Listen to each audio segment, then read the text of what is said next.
السلام علیکم ورحمۃ اللہ وبرکاتہ۔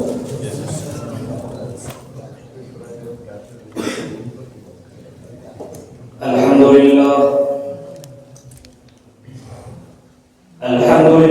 نحمده ونستعینه ونستغفره ونعوذ باللہ من شرور انفسنا ومن سیئات اعمالنا، من يهد الله فلا مضل له ومن يضلل فلا هادي له، واشهد ان لا اله الا الله وحده لا شريك له،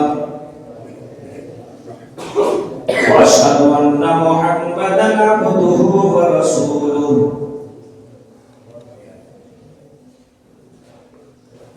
اما بعد فان خير الحديث كتاب الله، وخير الهدي هدي محمد صلى الله عليه وسلم،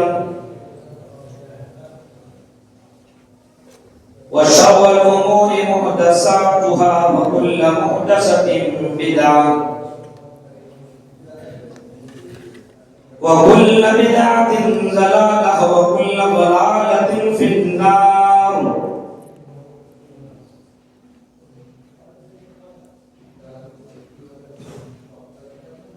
أعوذ بالله من الشيطان الرجيم، بسم الله الرحمن الرحيم۔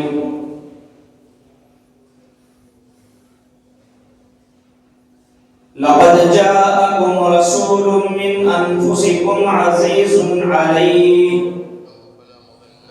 ما عنتم حريص عليكم بالمؤمنين رؤوف رحيم۔ رب اشرح لي صدري ويسر لي امري واحلل عقدة من لساني يفقهوا قولي، اللهم رب زدني علما، آمین۔ قابل احترام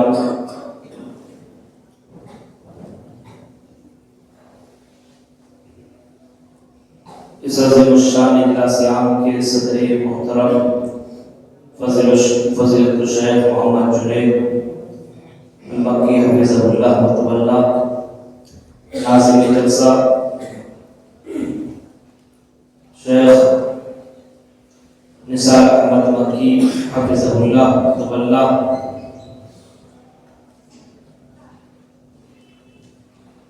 مدرسہ تحفیظ القرآن الکریم کے نہایت ہی اہم ذمہ داران و معزز حفاظ کرام بجربیہا اور اس کے آس پاس سے آئے ہوئے معزز سامعین حضرات، اسلامی بزرگوں، نوجوان دوستوں، پیارے بچوں اور پردہ نشین میری ماں اور بہن، یہ سالانہ جلسہ ہر سال ہوتا ہے اور اس اجلاس میں مجھے شرکت کا موقع ملا۔ میرے محترم دوست سعد جنید صاحب نے رابطہ کیا اور اس مہا کمبھ میلے کے چکر میں اتنی بھیڑ لگی رہتی ہے کہ اس کو بیان نہیں کیا جا سکتا ہے۔ سفر کرنے والا ہی جان سکتا ہے کہ اس جسموں کے اندر کتنی بھیڑ لگی رہتی ہے۔ جس کی ٹکٹ کنفرم ہے وہ بھی نیچے بیٹھ کر کے جا رہا ہے، اے سی میں آپ چلیے پھر بھی آپ کو بیٹھنے نہیں دیا جاتا ہے۔ شکر یہ ہے کہ اللہ کا فضل اور کرم یہ ہوا اور ہم شکر گزار ہیں اپنے دوست کے کہ انہوں نے وندے بھارت میں ہمارا ٹکٹ بنایا، لیکن وندے بھارت بھی اس مہاکمبھ کے چکر میں وہ بھی لیٹ چلے، 1.5 گھنٹہ لیٹ آئے، جس کی وجہ سے مجھے پہنچنا پڑا بہت دیر میں اور آ کر کے ڈائریکٹ میں آپ کی محبت میں پہنچا ہوں، لیکن تب تک بہت ساری باتیں آپ سن چکے ہیں اور اب آخر میں مجھے کچھ باتیں بول کر کے مجھے جانا بھی ہے، کیونکہ کل مجھے ڈیوٹی بھی کرنی ہے، کیونکہ میرا گورنمنٹ جاب بھی ہے۔ میں نے آپ کے سامنے قرآن کریم کی ایک آیت کریمہ پڑھی، اسی کے روشنی میں باتیں کروں گا۔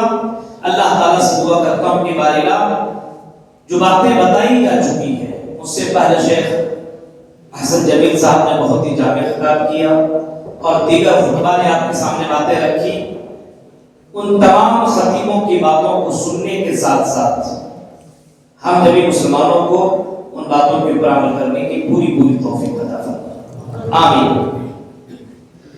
یہ مدرسہ جس سے ہر سال حفاظ کرام نکلتے ہیں، کئی سالوں سے یہ مدرسہ چل رہا ہے، اور جس سے حافظ قرآن بنایا جاتا ہے۔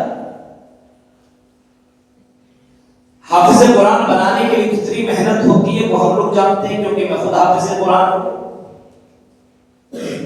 کتنی محنت کرنی پڑتی ہے، حافظ کو کتنا محنت کرنا پڑتا ہے، اس کو خود معلوم ہے، بتانے کی ضرورت نہیں ہے۔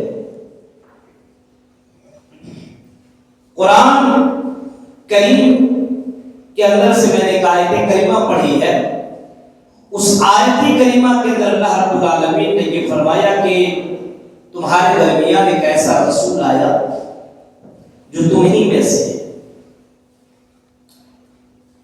لَقَدْ جَاءَكُمْ رَسُولٌ مِّنْ أَنفُسِكُمْ عَزِيزٌ عَلَيْهِ، اے لوگوں تمہارے درمیان ایک ایسا رسول آیا، من انفسکم، جو تمہاری جنس سے ہے۔ تم انسان ہو تو وہ بھی انسان ہے، وہ بھی بشر ہے، لیکن مقام کے اعتبار سے محمد صلی اللہ علیہ وسلم کا مقام ہی کچھ اور ہے۔ انسان تو ہیں لیکن مقام ان کا بہت ہی بلند ہے۔ اللہ کے بعد اگر کسی کا مقام ہے تو جناب محمد رسول اللہ صلی اللہ علیہ وسلم کا مقام ہے۔ نبی اکرم صلی اللہ علیہ وسلم کو اللہ رب العالمین نے نبی کو رسول بنایا اور آخر رسول بنا کر کے دنیا میں بھیجا، اور اس نبی کے اندر بہت ساری صفتیں پیدا کر دی، بہت ساری صفتیں ڈال دی۔ ان صفتوں میں ایک صفت یہ تھی کہ اللہ کے نبی صلی اللہ علیہ وسلم بہت ہی زیادہ رحیم تھے، بہت ہی زیادہ مہربان تھے، اور اپنی امتی کے لیے اللہ کے نبی بہت ہی زیادہ پریشان رہا کرتے تھے، بہت ہی زیادہ فکر مند رہا کرتے تھے کہ میری امت جو ہے، اس امت کو ہدایت مل جائے، یہ امت لا الہ الا اللہ کے اوپر عمل پیرا ہو جائے، یہ امت قرآن و حدیث کے اوپر چلنے لگے۔ اللہ تعالیٰ نے جو کتاب میرے اوپر اتاری ہے، اس کتاب کو اپنی زندگی میں عملی جامہ پہنا لیں، اس کتاب کے اوپر چلیں، محمد رسول اللہ کا فرمان کو اپنے دل کے اندر بسا لیں اور زندگی کاٹے۔ نبی اکرم صلی اللہ علیہ وسلم کی یہی سوچ تھی اور یہی فکر تھی، اور اپنی امت کے لیے ہر وقت دعائیں مغفرت بھی کیا کرتے تھے۔ ایک مرتبہ حضرت عائشہ نے پوچھ دی اللہ کے نبی سے، اے اللہ کے نبی صلی اللہ علیہ وسلم، اللہ تعالیٰ آپ سے بڑی محبت کرتا اور آپ اللہ سے بڑی محبت کرتے ہیں، ہاں اے اللہ کے نبی آپ کی دعا اللہ تعالیٰ ریجیکٹ بہت ہی کم کرتا ہے، اے اللہ کے نبی آپ سے میں ریکویسٹ کر رہی ہوں، اے اللہ کے نبی آپ میرے لیے دعائیں مغفرت کر دیجئے۔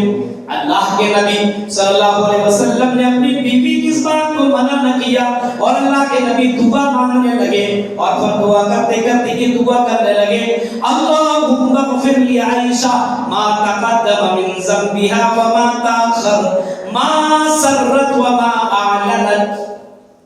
اللہ کے نبی حضرت عائشہ سے دعا، حضرت عائشہ کے لیے دعا کرنے لگے، اے اللہ حضرت عائشہ کے گناہ کو بخش دے، حضرت عائشہ نے جو بھی گناہ کیا ہے اور جو گناہ کرے گی ان تمام گناہوں کو بخش دے، ما اسرت و ما اعلنت، جو چپکے چپکے اس نے گناہ کیا اس کو بھی معاف کر دے، جو اعلانیہ گناہ کیا اس کو بھی معاف کر دے۔ یہ دعا جب اللہ کے نبی نے کیا، اس دعا کو سن لینے کے بعد حضرت عائشہ مسکرانے لگی، ہنسنے لگی، اور اتنا ہنسی، اتنا زور سے ہنسنے لگی کہ حضرت عائشہ کا سر نیچے ہو گیا، جھک گیا۔ اللہ کے نبی نے حضرت عائشہ سے پوچھا، اے عائشہ آیا شکر کی دعا آئی؟ اے عائشہ کیا میری دعا نے تمہیں خوشی نہ پہنچائی؟ میں نے جو دعا مانگی ہے، اے عائشہ کیا تمہیں خوشی نہ ملی؟ حضرت عائشہ کہنے لگتی ہے، اے اللہ کے نبی آپ نے جو دعا مانگی ہے میرے لیے، اللہ کے نبی میں بہت ہی زیادہ خوش ہوں، میں اپنے الفاظ میں اس کو بیان نہیں کر سکتا ہوں، اللہ کے نبی بہت ہی زیادہ مجھے خوشی ملی ہے۔ اللہ کے نبی کہتے ہیں سنو عائشہ، یہی دعا جو میں نے تمہارے لیے مانگی ہے، اے عائشہ یہی دعا واللہ انہا لدعائی امتی فی کل صلاۃ، عائشہ یہی دعا میں اپنی امت کے لیے ہر نماز میں مانگا کرتا ہوں، ہر نماز میں اپنی امت کے لیے دعائیں مغفرت کرتے رہتا ہوں کہ اللہ میری امت کو بخش دے، میری امت کو معاف کر دے، میری امت کو ہدایت دے دے، میری امت کو سمجھ دے دے، میری امت کو قرآن و حدیث کے اوپر چلنے والا۔ اللہ کے نبی ہر نماز میں دعا کر رہے ہیں، نبی کی فکر اتنی زیادہ ہے اس امت کے لیے، اور اس امت سے محبت محمد رسول اللہ کی۔ دیکھیے اللہ کے نبی صلی اللہ علیہ وسلم کو عشاء کی نماز دیر سے پڑھنا، تاخیر سے پڑھنا بہت ہی زیادہ پسند تھا، لیکن اللہ کے نبی صلی اللہ علیہ وسلم نے فرمایا لولا اشق علی امتی لامرتهم بتاخیر العشاء، اے لوگوں اگر میں عشاء کی نماز دیر سے پڑھنے کا حکم دے دوں، دیر سے پڑھنے کا حکم دے دوں، لیکن مجھے ڈر اور مجھے تکلیف اس بات کا ہے کہ میری امت کو یہ تکلیف پہنچ جائے گی، اس وجہ سے میں اپنی امت کو عشاء کی نماز دیر سے پڑھنے کا حکم نہیں دیتا ہوں۔ یعنی اللہ کے نبی کو عشاء کی نماز دیر سے پڑھنے میں اچھا لگ رہا تھا، لیکن اللہ کے نبی صلی اللہ علیہ وسلم نے جلدی اس وجہ سے پڑھنے کا حکم دیا کہیں میری امت کو تکلیف نہ پہنچ جائے، میری امت پر بھاری نہ پڑ جائے۔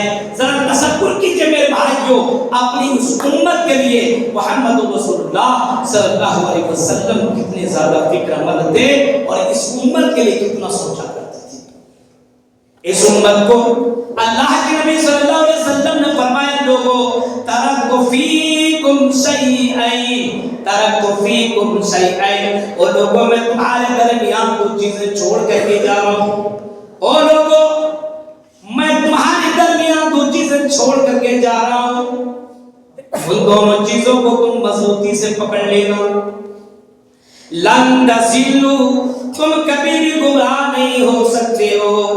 اور ویسے اللہ کے نبی نے فرمایا کتاب اللہ، اللہ کی کتاب، اور دوسرا آپ نے یہ فرمایا کہ وہ سنتی، میری سنت، ان دونوں چیزوں کو پکڑے رہنا۔ کتاب اللہ، اللہ کی کتاب، قرآن کو پکڑے رہنا، قرآن سے رشتہ مضبوط کر لینا، قرآن سے اپنا تعلق جوڑ لینا، قرآن جو جو کہتا ہے اسی قرآن کے اوپر عمل کرتے چلے جانا، قرآن جن جن چیزوں سے منع کرتا ہے ان چیزوں سے اپنے آپ کو روک لینا، اپنے آپ کو روک لینا۔ فرمایا تم کبھی بھی گمراہ نہیں ہو سکتے ہو، کبھی بھی ذلیل نہیں ہو سکتے، کبھی بھی رسوا نہیں ہو سکتے، شرط یہ کہ قرآن سے اپنا رشتہ مضبوط کر لینا۔ آج مسلمانوں کا رشتہ قرآن سے، مدرسوں میں قرآن کی تلاوت ہوتی ہے، قرآن پڑھایا جاتا ہے اور قرآن کی تلاوت کی جاتی ہے۔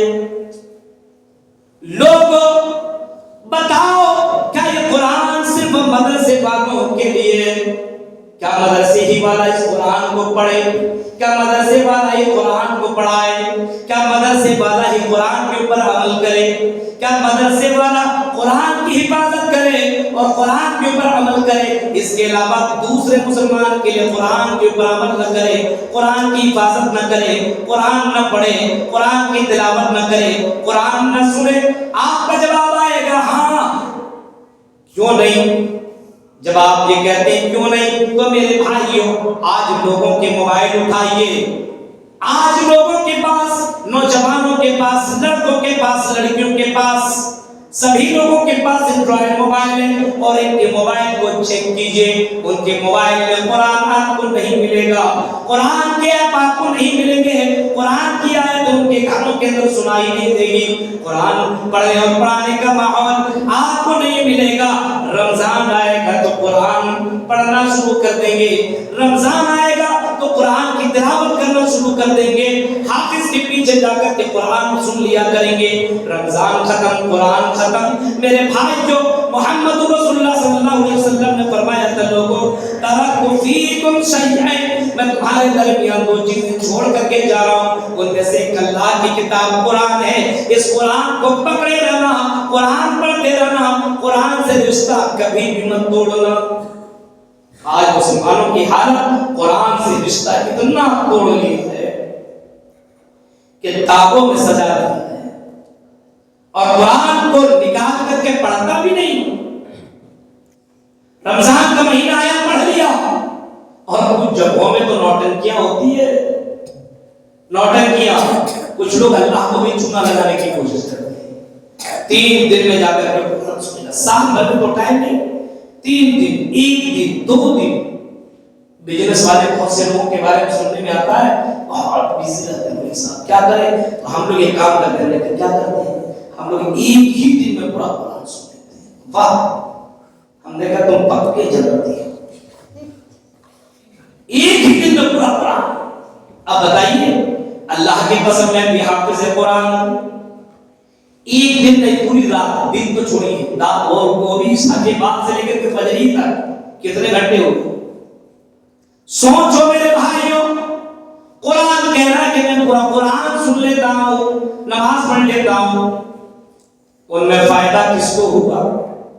ان ٹٹوؤں حافظوں کو ہوا جو کرایہ دار کے طور پر آیا کرتے ہیں، ہم ایک رات میں پورا قرآن سنا دیں گے۔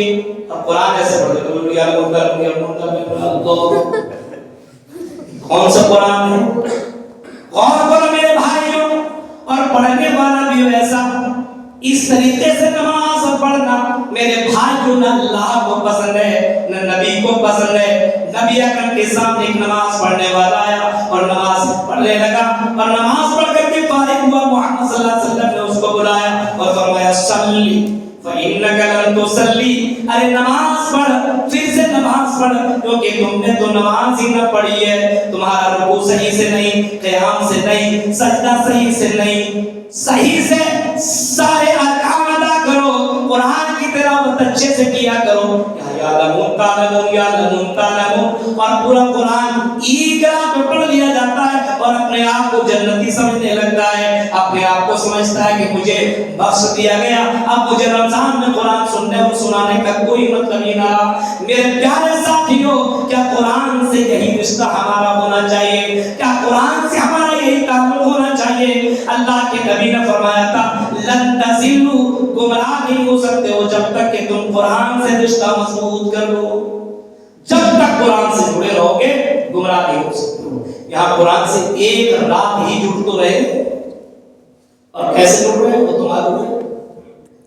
اور ایسی جگہوں میں نماز ہو رہی ہے، پیچھے بریانی، پکوڑے، ایک سے کھانے کا آئٹم بن رہے ہیں، ادھر اللہ کا امام صاحب کر رہا ہے، ادھر آدمی کے منہ میں کچھ اور بھی آ رہا ہے، پکوڑے بن رہے ہیں، شربت اور نہ جانے کیسی کیسی چیزیں بن رہی ہے، اور جہاں اگر پیچھے مولوی ہو تو وہ کچھ ہی اپنے انداز سے کچھ اور بھی بلا دیتے ہیں۔ کھانے کو اور آگے، اور رمضان کا مہینہ تو قرآن کا مہینہ ہے، لیکن یہ کھانے پینے کا مہینہ بنا دیا ہے۔ اتنے ڈش بنتے ہیں اللہ کے قسم کہ آدمی سوچنے پر مجبور ہو جاتا ہے کہ روزہ رکھتا ہے کہ کھانے کے لیے روزہ رکھتا ہے، عبادت کر رہا ہے کہ کھانے کے لیے کر رہا ہے۔ یا قرآن سننے اور سنانے کا ماحول ہونا چاہیے، قرآن پڑھنے اور پڑھانے کا ماحول بننا چاہیے، قرآن کو پڑھنے کے بعد قرآن کے اوپر غور و فکر کرنا چاہیے اور عمل کرنا چاہیے۔ صحابہ کرام کے بارے میں آتا ہے کہ قرآن کریم پڑھتے تھے اور قرآن کریم کی ایک آیت کو پڑھ لینے کے بعد دوسری آیت پر پڑھتے نہیں تھے جب تک کہ اس آیت کے اوپر عمل نہیں کر لیا کرتے تھے۔ ہمارے یہاں پورا کا پورا قرآن پڑھ لیا جاتا ہے اور عمل کہیں کرتے ہیں۔ یہ حال ہے میرے بھائی، ذرا سوچئے، محبت اور فکر اس قوم کے لیے اتنی زیادہ کہ لوگوں قرآن سے رشتہ مضبوط کر لینا، کیونکہ یہی قرآن تمہیں جنت تک پہنچائے گا۔ ابھی ہمارے شیخ حسن جمیل سے آپ نے سنا کہ اللہ تبارک و تعالیٰ قیامت کے دن کہے گا اقرأوا القرآن۔ اللہ کے نبی صلی اللہ علیہ وسلم نے فرمایا کہ اللہ تبارک و تعالیٰ قیامت کے دن لصاحب القرآن، قرآن پڑھنے والے سے کہا جائے گا، حافظ قرآن سے کہا جائے گا، قرآن کے جاننے والے سے کہا جائے گا اقرأ ورتقی، پڑھ اور چڑھتا چلا جا، ورتل کما کنت ترتل، اتنا پڑھ اور اس انداز سے پڑھ، ترتیل کے ساتھ پڑھ، اور جتنی تمہیں یاد ہے، جتنا تم نے دنیا میں یاد کیا قرآن کو، اتنا پڑھتے چلے جاؤ، آخری آیت جہاں تمہاری ہوگی وہی تمہاری منزل ہوگی۔ بعض مفسرین کرام نے لکھا ہے قرآن کریم کے اندر 6666 آیتیں ہیں، اور جنت کے اندر بھی 6666 منازل ہیں، یعنی جو قرآن پورا پکا یاد ہوگا اور عمل کرنے والا ہوگا وہ جنت کے سب سے اونچے منزل پہ رہے گا۔ میرے بھائیوں، حافظ قرآن کا مرتبہ، آپ حفاظ کا مرتبہ دیکھیے، قرآن کے جانکار لوگوں کا آپ مرتبہ دیکھیے کتنا مرتبہ ہے کہ جنت کے سب سے اونچائی پر اس کو جگہ ملے گی۔ تصور کیجیے، سوچئے، اللہ کے نبی نے فرمایا قرآن سے رشتہ جوڑو، یہاں قرآن سے رشتہ توڑنے کی بات ہو رہی ہے۔ جیسے بچہ پیدا ہوا اس کو الف با نہیں سکھایا گیا، اے سے ایپل، بی سے بائی، سی سے کیٹ، اے بلی مرغی بکری یہی سب سکھایا گیا، وہ بھی مسلمان۔ میرے پیارے ساتھیوں، ہنسنے کی بات نہیں ہے، آج مسلمانوں کی یہ حالت ہو چکی ہے، آج ہم نے قرآن سے رشتہ توڑ لیا ہے۔ قرآن سے رشتہ جوڑنا چاہیے، اللہ کی نبی کی فکر اتنی زیادہ ہے کہ قرآن سے رشتہ جوڑو، قرآن پڑھو اور قرآن پڑھتے جاؤ اور جنت کی سیڑھیوں کو پار کرتے چلے جاؤ۔ کہیں اللہ کے نبی نے اس انداز سے فرمایا اقرأوا القرآن فإنه يأتي يوم القيامة شفيعا لأصحابه، اور لوگوں قرآن پڑھا کرو کیونکہ یہی قرآن قیامت کے دن سفارشی بن کر کے آئے گا۔ میدان محشر میں جب کوئی کسی کا سننے والا نہ ہوگا، بھائی بھائی سے بھاگے گا، باپ بیٹے سے، بیٹا باپ سے، ماں بیٹی سے، بیٹی ماں سے، بھائی بھائی، دوست دوست، یہ سارے لوگ ایک دوسرے سے جدا ہوں گے، کوئی کسی کے ذرہ برابر مدد کرنے والا نہ ہوگا۔ ایسے موقع پہ یہ قرآن آئے گا اور اللہ سے کہے گا اللہ اس بندے کی سفارش میں کر رہا ہوں، اللہ اس بندے کو اللہ بخش دے، کیونکہ اس بندے نے رات میں بھی قرآن پڑھا، دن میں بھی قرآن پڑھا، اس نے قرآن کے اوپر عمل کیا۔ اللہ کے نبی صلی اللہ علیہ وسلم نے فرمایا قرآن کی سفارش کو اللہ تعالیٰ ایکسپٹ کر لے گا۔ سوچ رہے ہیں آپ، دنیا میں تو بہت سے سفارشی لوگ مل جائیں گے، بہت سے، لیکن قیامت کے دن میدان محشر میں کوئی کسی کی سفارش کرنے والا نہ ہوگا۔ آپ نے فرمایا قرآن سے رشتہ جوڑو۔ میرے بھائیوں، قرآن سے رشتہ جوڑو، قرآن پڑھو، قرآن کے اوپر عمل کرو، اور یہاں قرآن سے رشتہ توڑنے کی باتیں ہو جاتی ہے۔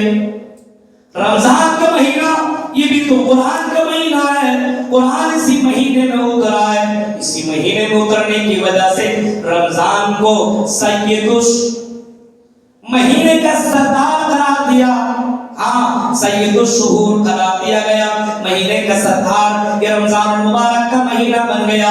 پھر قرآن جس رات کو اترا وہ رات ساری راتوں کی سردار، اللہ تعالیٰ نے اس رات کو لیلۃ القدر بنا دیا، یعنی 1000 راتوں میں آپ اگر عبادت کریں گے اور اس ایک رات کو اگر آپ عبادت کریں گے تو 1000 راتوں کی عبادت سے بڑھ کر کے آپ کو ثواب ملے گا۔ آپ تصور کرو یہ قرآن جس نبی کے اوپر اترا اس نبی کو سید المرسلین قرار دیا گیا، سید المرسلین رحمت للعالمین بنا دیا گیا۔ یہ قرآن جو فرشتہ لے کر کے آیا، اس فرشتے کو اللہ تبارک و تعالیٰ نے فرشتوں کا سردار بنا دیا صحیح، فرشتوں کا سردار بنا دیا۔ اب تصور کرو میرے بھائیوں، اتنا کچھ اس قرآن کی وجہ سے اتنا کچھ مل گیا، لیکن قرآن کا مہینہ ہونے کے باوجود، قرآن کا مہینہ رمضان ہے اور رمضان میں قرآن کی تلاوت زیادہ سے ہونی چاہیے، لیکن رمضان میں بھی کچھ لوگ ایسے بھی ہیں جو قرآن کم پڑھتے ہیں، موبائل کا استعمال زیادہ کرتے ہیں۔ کسی نے مجھ سے کہا کہ مولوی صاحب اللہ تعالیٰ سچ میں شیطان کو بند کر دیتا ہے رمضان میں؟ ہم نے کہا کیسے گدھے ہو، کیسی باتیں کرتے ہو؟ پورے شیطان کو بند کر دیتا ہے، تو جیل میں۔ ہم نے کہا دیکھنے نہیں گیا ہوں، جیل میں بند کرتے ہیں، کہاں کرتا ہے؟ حدیثوں کے اندر ہے کہ اللہ رب العالمین رمضان کے مہینے میں شیطان کو قید کر دیتا ہے، جنت کے دروازے کھول دیتا ہے، جہنم کے دروازے کو بند کر دیتا ہے۔ یہ تو حدیث کے اندر ہے۔ کہا مولوی صاحب اچھا ہوتا شیطان بند نہ کرتا، لیکن انٹرنیٹ بند کر دیا جاتا۔ ہم نے کہا کیوں؟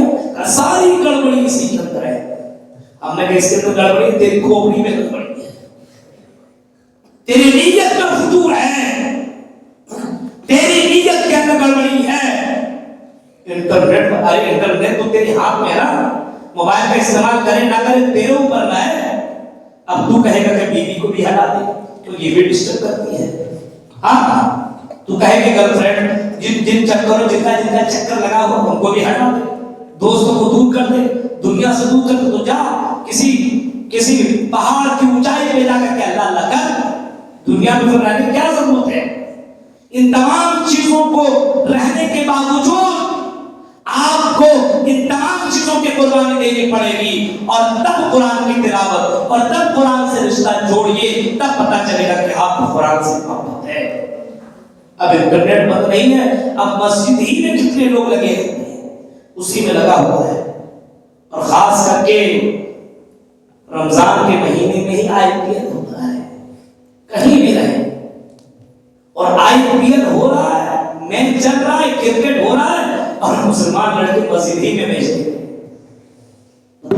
یہ کون سا پرمپرا، یہ کیا ہو گیا مسلمانوں کو؟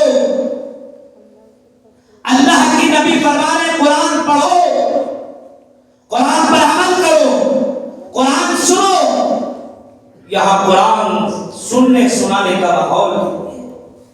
میرے بھائیوں اگر قرآن پڑھنا نہیں آتا تو قرآن کو سننا آتا ہے۔ اللہ کے نبی صلی اللہ علیہ وسلم فرماتے ہیں جو قرآن پڑھتا ہے اور جو قرآن سنتا ہے، قرآن پڑھنے والے کو بھی اتنا ثواب، قرآن سننے والے کو بھی اتنا ثواب ملے گا۔ اگر میں نے الف لام میم پڑھ دیا، الف حرف و لام حرف و میم حرف، امام کائنات نے تینوں کو ایک لفظ ایک حرف میں قرار دیا، بلکہ ایک کو ایک حرف قرار دیا، الف حرف و لام حرف و میم حرف بتایا، فرمایا الف بھی ایک حرف ہے، لام بھی ایک حرف ہے، میم بھی ایک حرف ہے۔ کسی نے اگر الف لام میم پڑھا اس نے 30 نیکیاں کما لی، اور کسی نے بھی الف لام میم سن لیا اس نے بھی 30 نیکیاں کمائی۔ میرے پیارے ساتھیوں ذرا سوچو، غور کرو، نبی اکرم صلی اللہ علیہ وسلم نے اس امت کو کیا دیا ہے، اور یہ امت کیا لینے کے اوپر 24 گھنٹہ اس رمضان میں اور عید میں ہم ایسا موبائل لیں گے، ہم یہ کام کریں گے، ہم وہ کام کریں گے، رمضان میں یہ کریں گے، اس سال اتنے ڈش بنائیں گے اور اس طریقے سے کام کریں گے، وہ کریں گے، میرے بھائی اتنے کپڑے لیں گے، بس اسی میں لگا رہتا ہے۔ قرآن رمضان مبارک کا مہینہ یہ قرآن کا مہینہ ہے، تو قرآن کو دو، ٹائم دو، قرآن پڑھیے بھی، نہیں آتا تو سنیے، سنیں گے کہاں؟ 11 مہینے تو ایک سے گانا، ریل، شارٹ ویڈیو، فیس بک، انسٹاگرام، انہی چیزوں میں لگے ہوئے ہیں، تو ایک مہینے میں اچانک تھوڑی کوئی فرشتہ بن جائے، اس کے لیے بدتیاری کرنی پڑے۔ اللہ کے نبی صلی اللہ علیہ وسلم رمضان کی آنے سے پہلے رمضان کی تیاری کرنا شروع کر دیا کرتے تھے۔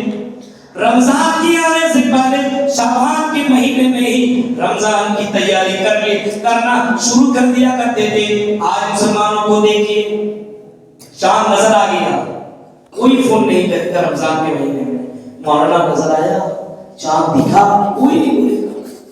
اور جہاں عید کے موقع پہ چاند نظر آیا کہ نہیں آیا، مغرب کے بعد ہی فون آنا چالو ہو جاتا ہے، چاند کیا پیا؟ ہم نے کہا رمضان جب شروع ہوا تھا تو آپ نے پوچھا نہیں، اس میں تو یہی چاہ رہے تھے ایک اور بڑھ جائے، اور یہاں سوچ رہے ہو کل ہی عید ہو جائے۔ آج یہ ہے مسلمانوں کی حالت میں بھائیوں، سوچئے عبادت زیادہ سے زیادہ کرنی چاہیے، یہاں سوچتا کہ ہم کو کیسے فرصت ملے، ارے بہت دن ہو گئے مسجد اللہ اللہ کرتے کرتے، کل سے تو ہم تو جنتی بن گئے، اب کل سے ہمارے لیے سب کچھ معاف ہے، قرآن کو دعووں میں سجا دیا، وہ معزز تھے زمانے میں مسلمان ہو کر، اور ہم خار ہوئے تاریخ قرآن ہو کر۔ سنو میرے بھائیوں، ہم نے قرآن کو ہر جگہ چھوڑا ہے، ہم نے صرف قرآن کا مذاق اڑایا ہے، کوئی مر جائے تو قرآن کھانی کرا دے، کسی کو بخشوانے کی ضرورت ہے، کوئی بیمار پڑ گیا تو تعویذ کی شکل میں چند پیسوں میں قرآن کو بیچ کر کے پیسہ کما لو، اور کہیں پہ فاتحہ کرو، اور فاتحہ بھی کرنے والے ایک سے کٹ ملا ہے، کئی طریقے سے مولوی ہیں جس نے قرآن کو دھندا اور قرآن کو مذاق بنا دیا۔ ایک پڑھانے والا ہے، مولوی صاحب فاتحہ کر دو، کتنا روپیہ لے کر کے آئے ہو؟ 50، جلدی سے بھوک دیا۔ دوسرا بڑا امیر آدمی ہے، کتنا لے کر کے آئے ہو؟ 200 روپیہ، تھوڑی دیر تک پڑے گا بھوک، اور اگر اس سے بڑھ کر امیر آدمی آ گیا تو 1000 روپیہ دے کے مولوی صاحب تو 10 منٹ دوسرا بیٹھے پڑھے گا آرام سے، کیا پڑھے گا وہی جانتا ہے۔ آج تک ہم نے کسی کتاب میں نہیں پڑھا، اور جامعہ سمجھا کے اندر کہیں پڑھایا بھی نہیں گیا کہ فاتحہ ہو بسم ربی، یہ سب دعائیں پڑھ لینا۔ میرے پیارے ساتھیوں، اسلام کا مذاق مت اڑاؤ، قرآن کا مذاق مت اڑاؤ، محمد رسول اللہ نے اس دین کی فکر کی، اس امت کی فکر کی، کم سے کم اللہ کے واسطے قرآن کو مت بیچو، قرآن کا مذاق مت اڑاؤ، یہ مت سمجھو کہ کوئی مر جائے اور قرآن کھانے کروا دیں گے، قرآن پڑھ دیں گے تو ان کی بخشش ہو جائے گی، ایسا کبھی نہیں ہو سکتا ہے۔ اگر ایسا ہوتا تو کوئی بھی آدمی جہنم میں نہ جاتا میرے بھائیوں، کیونکہ کوئی بھی کافر مر جائے، مشرک مر جائے، بدعتی میں مر جائے، اب اس کا بیٹا اگر امیر ہو تو کہیں مولویوں کو حفاظ کو بلا کر کے قرآن پڑھا سکتا ہے اور اس کی بخشش ہو جائے گی، وہ جنت کے اندر چلا جائے گا۔ ایسا ہو ہی نہیں سکتا ہے۔ قرآن زندوں کے لیے آیا تھا، اس قرآن کو مردوں کے لیے بنا دیا گیا ہے۔ یہ قرآن لوگوں کے دلوں کو روشن کرنے کے لیے آیا ہوا تھا، اس قرآن کو تعویذ کی شکل میں بند کر دیا گیا ہے، اندھیرے میں رکھ دیا گیا ہے، تاکوں میں سجا دیا گیا ہے۔ میرے پیارے ساتھیوں، اللہ کے نبی نے فرمایا تھا کہ لوگوں 2 چیزیں چھوڑ کر کے جا رہا ہوں، ان میں سے ایک ہے قرآن، اللہ کی کتاب، اس کتاب کو کبھی بھی مت چھوڑنا، کسی بھی حال میں مت چھوڑنا۔ میں تو مبارکباد دینا چاہتا ہوں مدرسوں کے ذمہ داران کو، ہندوستان چاہے ہندوستان کے باہر جتنے بھی مدرسے ہیں اور جہاں پہ قرآن کی تعلیم ہوتی ہو، جہاں پہ قرآن پڑھایا جاتا ہو، قرآن سکھایا جاتا ہو، قرآن کا درس دیا جاتا ہو، تفسیر کی جاتی ہو، میں اللہ کی قسم میں اس کو مبارکباد دینا چاہتا ہوں، اس کے لیے دعا بھی میں کرنا چاہ رہا ہوں۔ ابھی ہمارے دوست صاحب جنید بتا رہے تھے کہ یہاں پہ جو حفاظ کرام نکل رہے ہیں مولانا، یہاں پہ حافظوں کے لیے بڑا اچھا انتظام ہے، بہت شاندار روم ہے، اے سی روم، اس طریقے سے کلاسز کے اندر پڑھائی ہوتی ہے اور اچھا کھانا دیا جاتا ہے، سارا انتظام بڑا بڑھیا ہے، اور اس سال 6 حفاظ بنے، ہر سال حافظ قرآن یہاں سے نکل رہے ہیں۔ میرے بھائیوں، اتنی بڑی دولت ہے کہ دنیا کی تمام دولتیں ایک طرف رکھ لو، اور میرے بھائیوں حافظ قرآن کو یا پڑھانے والا اللہ کے نبی نے فرمایا خیرکم من تعلم القرآن وعلمہ، تم میں سب سے بہترین، تم میں سب سے بہتر، سب سے اچھا وہ ہے جو بڑا بزنس والا وہ نہیں، جو بہت اچھا دکھتا وہ نہیں، جو دنیا میں بڑا شہرت کما لیا ہو وہ نہیں، سب سے بہتر وہ ہے جو قرآن پڑھتا ہو، قرآن پڑھاتا ہو۔ کہیں فرمایا تم میں سب سے افضل پڑھتا ہو، قرآن پڑھاتا ہو۔ میرے پیارے ساتھیوں، اللہ کی نبی صلی اللہ علیہ وسلم فرما رہے ہیں، بخاری شریف کی حدیث ہے، خیرکم من تعلم القرآن وعلم، فرمایا تم میں سب سے بہتر وہ جو قرآن پڑھے اور قرآن پڑھائے۔ مدرسے والوں، ذمہ داروں، مدرسے کے ممبران لوگوں، اللہ کی قسم تم دنیا کے یہ تنقید کرنے والے اور طرح طرح کی باتیں کرنے والوں کی وجہ سے تم کمزور مت پڑ جانا۔ تم جو کام کر رہے ہو اس کو برقرار رکھنا، کیونکہ اس کا اجر تمہیں دنیا میں اور آخرت دونوں جگہ تمہیں ملنے والی ہے۔ میرے بھائیوں، قرآن پڑھانے والا، یہ قرآن پڑھنے والا واقعی دنیا کی نظر میں بڑا ہی بہتر ہے، بڑا ہی عزت دار ہے۔ آپ بڑے بزنس والے بن جاؤ دنیا میں، آپ کو منبر پر جانے کا موقع نہ ملے گا۔ آپ میں سب سے بہتر قرآن پڑھنے والا جو ہو اسی کو مصلی پر بھیجا جائے گا، وہی نماز پڑھائے گا، اور اس کے پیچھے بڑے بڑے کروڑ پتی ارب پتی لوگ ہوں گے۔ اپنے آپ کو دنیا کا اور اس گاؤں کا اور اس محلے کا سب سے بڑا سردار وہ اپنے آپ کو مانتا ہوگا، لیکن اللہ کے گھر میں، اللہ کے گھر میں اگر منبر رسول اور مصلی پہ اگر کوئی جا رہا تو قرآن کا جانکار جا رہا ہے۔ اب سمجھو میرے بھائیو، دنیا کے اندر یہ فضیلت ملی ہے۔ میرے بھائیو تصور کرو، قرآن جو حافظ قرآن ہو اس کا مرتبہ بہت ہی زیادہ ہے، بہت ہی زیادہ ہے۔ اللہ کے نبی صلی اللہ علیہ وسلم نے فرمایا جو حافظ قرآن بن جائے قیامت کے دن اللہ تعالیٰ اس کے ماں باپ کو ایک ایسا تاج پہنائے گا جس کی روشنی سورج کی مانند ہوگی۔ سوچو میرے بھائیوں، اتنا زبردست تاج اور اتنا قیمتی تاج اس کو پہنایا جائے گا۔ اس تاج کو پہن لینے کے بعد لوگ تعجب کریں گے، لوگوں کو بتایا جائے گا یہ وہ لوگ ہیں، یہ جو مرد تمہیں دکھائی دے رہا ہے، یہ عورت جو تمہیں دکھائی دے رہی ہے، یہ وہ ہیں جن کا بیٹا دنیا میں حافظ قرآن بنا تھا۔ جھونپڑی میں رہ رہے ہو، کوئی فکر نہ کرو، ہاں تیرے گھر میں اے سی نہ ہو، پنکھے نہ ہو، کولر نہ ہو، تکیا نہ ہو، بستر نہ ہو، اچھے کھانا نہیں کھا رہے ہو، کیا ہوا؟ اگر تم نے حافظ قرآن بنا دیا تو میرے بھائیو میدان محشر میں سب سے زبردست تاج تمہیں پہنایا جائے گا۔ دنیا میں کون رہا ہے ہمیشہ کے لیے؟ میرے بھائیو، تو قرآن کی وجہ سے دنیا کے اندر کی فضیلت، مرنے کے بعد قبر کے اندر جو سب سے پہلی منزل ہے، آخرت کی منازلوں کے منازل میں سب سے پہلی منزل جو ہے وہ قبر والی منزل ہے، اور قبر کے اندر سب سے پہلے لوگ جائیں گے۔ ہم اور آپ قبر کے اندر جانا پڑے گا، ہم اور آپ کو قبر میں جانے کے بعد فرشتہ آئے گا، اور فرشتہ آنے کے بعد جب سوال کرے گا من ربک ما دینک من نبیک، تمہارا رب کون ہے، تمہارا دین کیا ہے، تمہارا نبی کون ہے؟ جب وہ جواب دے لے گا تو اس سے پوچھا جائے گا تمہیں یہ کیسے پتا چلا، تم نے کیسے جانا؟ جواب دے گا قرأت کتاب اللہ، میں نے اللہ کی کتاب کو پڑھا ہے۔ یعنی قرآن پڑھنے کی وجہ سے، اللہ کا قرآن پڑھنے کی وجہ سے وہ قبر کے اندر جواب دے رہا ہے، اور جب جواب دے لے گا تو اللہ تعالیٰ اس کی قبر کو جنت کے نور سے منور کر دے گا۔ سوچئے کتنی فضیلت ہے۔ نبی اکرم صلی اللہ علیہ وسلم کی فکر اتنی زیادہ تھی اور اس قوم کو قرآن کی کوئی فکر نہیں تھی۔ مدرسے والوں آپ مبارکباد کے لائق ہو، حافظوں آپ مبارکباد کے لائق ہو، مساجد کے اماموں آپ مت سوچو میری صاحب 10,000 12,000 14,000 اتنی تنخواہ ملتی ہے۔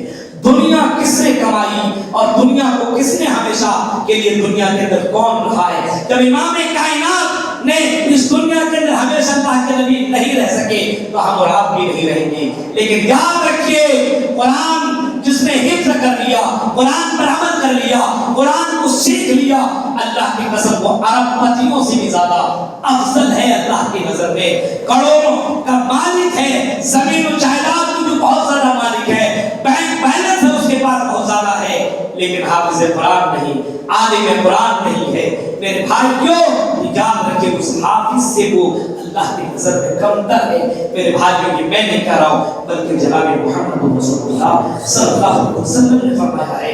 تو میرے بھائیوں یہ مت سمجھیے صرف قرآن رمضان کے مہینے میں قرآن پڑھا جائے اور رمضان ختم قرآن ختم، ایسا نہیں ہونا چاہیے، بلکہ قرآن کا رشتہ ہمیشہ قرآن سے اور اپنا رشتہ قرآن سے جوڑتے رہیے. آپ ہستے میں بھی چلیے تب بھی قرآن. موبائل ایئر فون لگایا ہو کسی بچہ کا ایئر فون لے لیجیے آپ ایسے اس طریقے کا گانا سن کے کہ آپ کو شرم آ جائے. ارے کیسے کس طریقے کا گانا، کتنا بےہودہ گانا سن رہے ہیں. اب بتائیے آپ موبائل سے قرآن نہیں سن رہے ہیں بلکہ موبائل سے گانا اور دوسری چیزیں سن رہے ہیں. اتنی فضیلت جس کتاب کی آئی ہوئی ہو، جس کتاب سے قوم کو اللہ تعالیٰ نے عروج تک پہنچایا ہے، اس کتاب کو ہم نے چھوڑا. اور جب قرآن کو چھوڑا تو اللہ کے نبی نے فرمایا کہ اسی کتاب کی وجہ سے اللہ تعالیٰ قوموں کو ذلیل بھی کرتا ہے، رسوا بھی کرتا ہے، پستی میں بھی پہنچاتا ہے. ہم نے دیکھا پوری کائنات کے اندر یہی وہ قوم تھی جو پوری دنیا میں حکومت کیا کرتی تھی. اسی سرزمین میں ہند کے اندر 800 سال تک حکومت ہم نے کی ہے. لیکن میرے بھائیوں، قرآن سے رشتہ ہم نے توڑا تو آج ہم اپنا وجود کھو رہے ہیں، اپنا گھر بھی بچا نہیں پا رہے ہیں. ہم اپنے آپ کو مکمل طور پر یہاں پہ ہندوستانی کہنے پر مجبور ہو رہے ہیں. میرے بھائیوں سوچو، قرآن سے رشتہ مضبوط کر لیجئے. اللہ کی قسم کوئی تمہیں کچھ بگاڑ نہیں سکتا ہے. عزت تمہاری ویسی ہی رہے گی جیسے پہلے تھی. اللہ تعالیٰ فرماتا ہے وَلَا تَهِنُوا وَلَا تَحْزَنُوا وَأَنْتُمُ الْأَعْلَوْنَ إِن كُنتُم مُّؤْمِنِينَ. مومن بن جاؤ. جو مومن رہے گا وہ قرآن سے رشتہ جوڑے گا، قرآن پڑھے گا، قرآن کی تلاوت کرے گا اور قرآن کے اوپر عمل کرے گا. میرے بھائیوں، یہ چند اہم باتیں تھیں جو میں نے آپ کے سامنے رکھی ہے اور مجھے نکلنا بھی ہے. میں نے سوچا تھا پہلے پہنچ جاؤں گا تو 1-2 گھنٹہ آپ کے سامنے بولوں، لیکن کیا کروں، وہی ہوتا ہے جو منظور خدا ہوتا ہے. کسی طریقے سے تو بنارس پہنچا اور اتنی بھیڑ تھی کہ نکلنے میں بھی پریشانی ہوئی، اور جب وہاں سے نکلا تو یہ بینک والے ہمارے کچھ احباب پہنچے ہوئے تھے. ایسا لگ رہا تھا کہ وندے بھارت سے تیز چل رہا ہے، اتنی تیز رفتار لے کر کے گاڑی. ہم نے کہا کہ تقریب ادھر ہی ہماری ختم. میرے بھائیوں، مجھے ابھی مغل سرائے بھی جانا ہے اور وہاں سے پھر مجھے گیا نوادہ بھی کرنا ہے. کل مجھے ڈیوٹی بھی کرنی ہے. آپ کی محبت میں پہنچا اس امید کے ساتھ شاید کھل کر جائے تیرے دل میں میری بات. انشاءاللہ پھر کبھی موقع ملا تو آپ کے سامنے ایک لمبا خطاب ہوگا. اللہ تعالیٰ سے دعا ہے جو باتیں بتائی گئی اللہ ان باتوں کے اوپر ہم سب عمل کرنے کے اللہ پوری توفیق عطا فرمائے. الہ العالمین جو اس مدرسے کے ذمہ داران ہیں اللہ ان کو دنیا کے اندر عزت دے اور مرنے کے بعد اس کا بہترین اجر عطا فرما، اجر عظیم عطا فرما. ان کے ممبران کو اللہ دن دگنی ترقی عطا فرمائے، حاسدوں کی حسد سے بچائے. مدرسے کے اوپر کوئی بھی آدمی کسی بھی طریقے کی سیاست نہ کرے. مسجد اور مدرسہ یہی دونوں چیزیں تو ہیں مسلمانوں کے لیے جو سیاست کی چیز بن چکی ہے. کوئی بھی مسئلہ ہو مدرسہ مسجد، بس دونوں کے لیے لڑائی ہوتی ہے. میرے بھائیوں، یہ دونوں چیزیں اسلام کا ایک قلعہ ہے. یہ دونوں ختم تو سمجھ لیجیے اسلام ختم. انہی مدرسوں سے مولانا عالم مولوی حافظ نکل رہے ہیں. اور اللہ کی قسم یاد رکھنا، جب یہ حافظ یہ عالم ختم ہو جائیں گے تو دنیا کو اللہ تعالیٰ نہیں رکھے گا، برقرار نہیں رکھے گا. اسی دن قیامت آ جائے گی اور اللہ تعالیٰ فرشتوں کا کہے گا اب دنیا کو ختم کر دو. میرے بھائیوں، اللہ تعالیٰ سے دعا ہے کہ بھائی اللہ جو باتیں بتائی گئی اللہ ان باتوں کے اوپر ہم سب کو عمل کرنے کے اللہ پوری توفیق عطا فرما. آمین. واخر دعوانا الحمدللہ رب العالمین. السلام علیکم ورحمۃ اللہ.